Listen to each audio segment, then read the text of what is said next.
The summer of Try, from my perspective. From my perspective. From my perspective. From the only perspective that matters, Miles Bonsignore. Do you ever wish? Pretty good, right? It's pretty good. Yeah.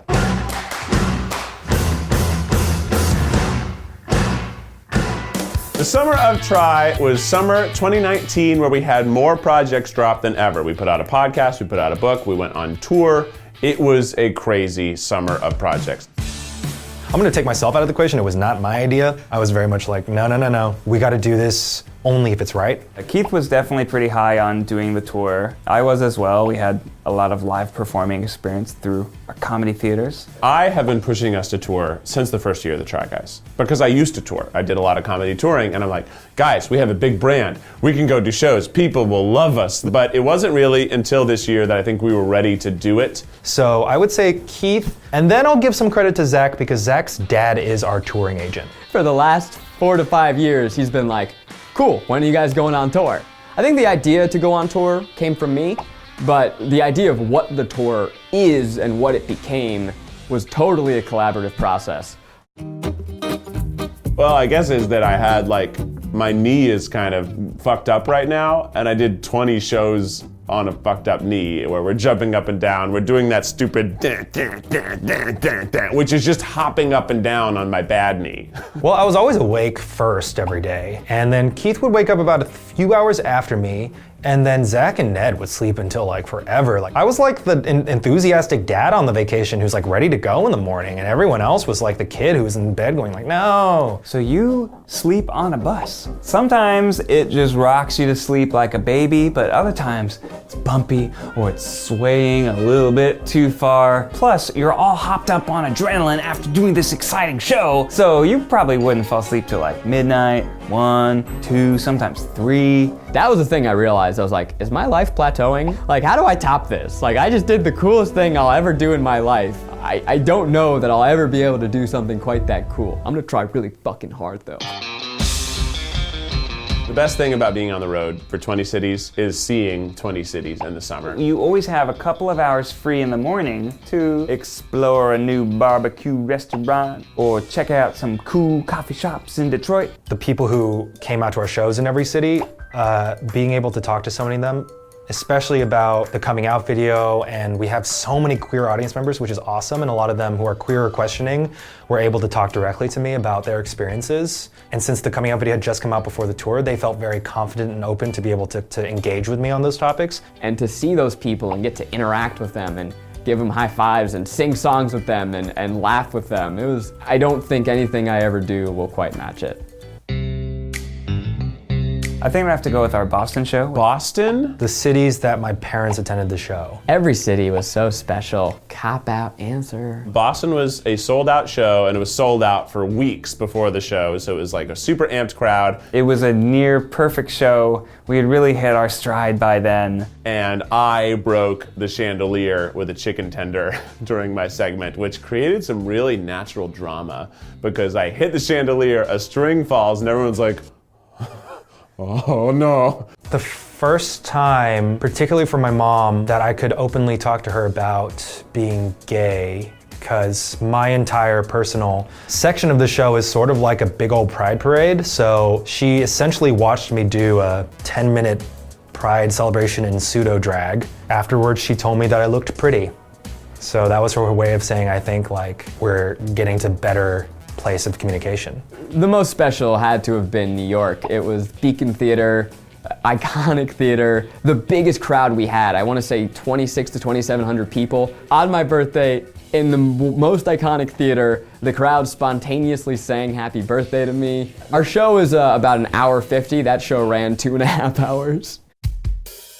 And the honest truth is that it wasn't any of our ideas. We started considering a book because of our wonderful book agent, Jessica. Our book agent found us and said, you should write a book. And we're like, oh, okay, sounds good. She probably hounded us for 2 years. I think you guys are great. You should really write a book. Hey, 6 months later, just checking in about that book. I guess Ned Kind of, since Jessica got Ned's email first. But then maybe I should give a little credit to Zach, because Zach worked the most on managing our book writing over the year. Or should I just say Keith, because that would just be funny. No, it was Jessica. It was all Jessica. The Hidden Power of Fucking Up came out on my birthday, which kind of sucked because it was my birthday. That day's supposed to be about me, and instead it was about everybody. Because we are announcing The Hidden Power of Effing Up.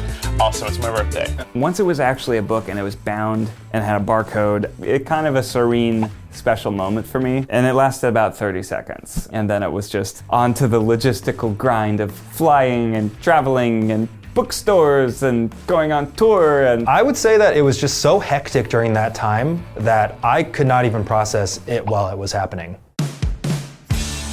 Way better than I thought. So many people have reached out to me saying they're trying to improve their own health journeys. They talked about how what I wrote about how I was insecure about things really resonated with them, and they like to know that, everybody has the same fears. It makes you feel more okay with yours. I met so many people that said, hey, I'm dressing outside of my comfort zone because of your chapter. And I'm like, I would never know. I mean, this looks like a great outfit, but for them, it was a deep insecurity just like for me. Also, I didn't really tell my family that they were in the book. They texted me and were like, oh, we're in this book. Yeah, that was a very stressful summer for me. It was right before a show. I had just gotten out of the shower and I saw a missed call from New York and a missed call from our book agent, and I was in a towel and I went, oh fuck. She called me again and I said, hey, I'm not with the guys, don't say anything. And she's like, okay, get him. And I hung up. And we're like, oh no. So we all sat down, we're on these little couches, we're in, what city are we in? We were in not Denver. I remember the basement. Not Phoenix. We found out backstage at the Minneapolis dressing room. And we put the call on speakerphone, and she said that we were #1 New York Times bestsellers. And we were just flipping out. We were so excited. New York Times #1 bestseller. That's insane. That's inane. Some things are like so amazing that your brain can't even fathom it. I kind of wanted to cry because it was just such a crazy achievement. It's an achievement that is one of those you don't think you'll get in life. It's like you tell that to people and they look at you different. They're like, whoa, you like J.K. Rowling? So the idea to start a podcast was actually Miles. That honor lies squarely on Miles's shoulders. Miles's idea? Miles got his wisdom teeth taken out and he was out sick for a week and he's like, oh no, I'm gonna fall behind. I'm out for a week. And he later admitted to me that he was like, I need to do something to show that I've got ideas. And so he put together a plan and he emailed it to me of like, here's why I think we should do it. Here's who we can partner with. We should do a podcast. So it was Miles's idea. We created the podcast with a bunch of trial and error. Always recorded at 9 in the morning on a Monday. So everyone's dead. Everyone's just dead. We all stumble into the room 15 minutes after we said we would start. We all take turns going to the bathroom, making sure we have enough liquids to last an hour so that we don't die. We hit record and we decide who is going to host that day's episode. Probably one of the other guys introducing it. You either get a perfect, high energy opening from me, or you get a very sleepy, confused opening from Eugene. We start with an intro and then try and derail the conversation as quickly as possible. The name of the game is non sequiturs and segues, and just feeling like you're in a free-flowing conversation. I'm like not the most talkative try guy. Podcasting is hard for me. It's still hard. I'm trying. We always read out a secret from a fan because our fans will leave us reviews in the iTunes store on the Apple Podcast. And that sometimes will lead into a 20-minute conversation, and then we forget how we got there. Then we get advice that will go from Miles with Miles Bonsignore, where the least experienced and youngest of us gives his life advice to our viewers. Then I tell Keith to sing an original song, Ned says something that creeps Eugene out, Eugene shudders, and the episode's over. But yeah, Tripod listeners are great. A lot of Miles Nation out there. Every year we want to take on at least one really, really big project. So we're making Try Guys bedding, and my face is going to be the pillow, and you get to sleep on my face. Or if you don't want to, you can flip it over, and it's Keith's face. For 2020, it is a huge goal of ours to have some sort of TV show on the air that was produced by our production company. or co-produced. That is the biggest goal. I want it to happen. I know it's going to happen. Whether that's on Netflix or NBC or just fancy YouTube. We're doing that already on the channel, but we want to make something that's even just a step higher production budget. Triceratops. You guys. You. Steven. You've made my dreams come true. You enable us to make whatever we want, and hopefully it's good and that you like it. But we do it for you, and we're really happy that you're here with us. You are helping a 15-person business operate like a 100-person business, and that's incredible, and we couldn't do this without you. What I know will remain the same is that we have each other, and we have this bond that we've built over the last couple of years, and there's been a community that's come out of it.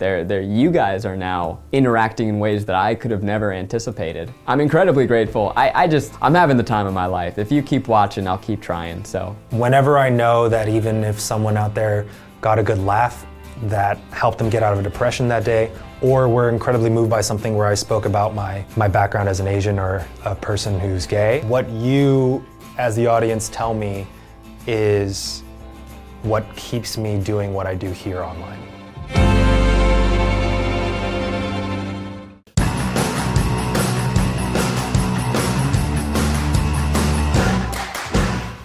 Also, you can't poop on tour buses. Gotta squeeze it out before you get in the bus. Also, no laundry. Oh my God, you had to wait. I don't know when we did laundry. You don't really get to do laundry